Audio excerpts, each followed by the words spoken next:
You know, we could have reviewed Tim Burton's Nightmare Before Christmas, but you've probably already heard about it and seen the commercials for it, and you've probably already heard that it's brilliant, or it's the most original movie ever, or it's a classic. If you wanted to see this movie, you've probably already seen it or have plans to. So what's the use in reviewing a movie that you've already made up your mind about? We're reviewing a movie that you never wanted to see and have probably never heard of. 3 on a Meathook. You know, the title is misleading since it's actually 3 on 3 meat hooks. But that's okay. It's still spine-tingling horror filled to the brim with gallons of Red Devil enamel. You know, William Girdler, who genius, is the executive producer, the director, and also wrote the music, the score for this classic film, has really outdone himself. It's the spine-tingling story of a young man whose father accuses him of killing women without cause. The story starts out with several women trapped on the desert highway. When a young boy named Billy notices them, Billy's played by Charles Kissinger, and Billy Townsend, I think. Billy Townsend, that's correct. Played by Charles Kissinger, picks them up and takes them to their house and takes them in for the night. The father's irate.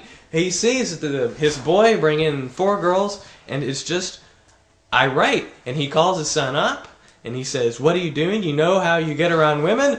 And he says, "It won't be this way, Pa." And then the guy says, "Okay, fine." And Billy agrees to sleep in the shed. The girls make their... wait, doesn't he make them dinner? He makes them dinner. He makes them dinner with his secret recipe meat. It is tasty, is what they say. And then he goes, and they go to their rooms, and he goes out to the shed to sleep for the night. The women wind up dead. One of them is stabbed, 2 of them are shot, and the other has her head axed off.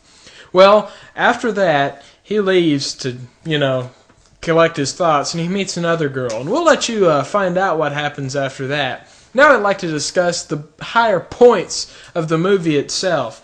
One of the main problems with the movie is its poor choice of musical placement. It has a very cheery sort of song placed in a bad spot. A bad spot. That's the harmonica song I think you're referring to. The harmonica song, correct. Yes. I mean, that just doesn't need to be there at all. It's way too happy, and people are dead, and there's like blood on the wall. And here's this cheery, we're young, we're happy, we're stupid music playing. You know? But, I think that the greatest or single line in this whole movie is when they're back at the house and the friend of Billy's girlfriend says that life is always a short ride, but it's not always round trip.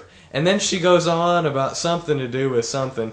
And then she says they gave him an invitation to go die in one of their wars. I think that sums it up. So, to really make this quite clear, go to Blockbuster and rent 3 on a Meathook. It's classic. It's well worth the movie.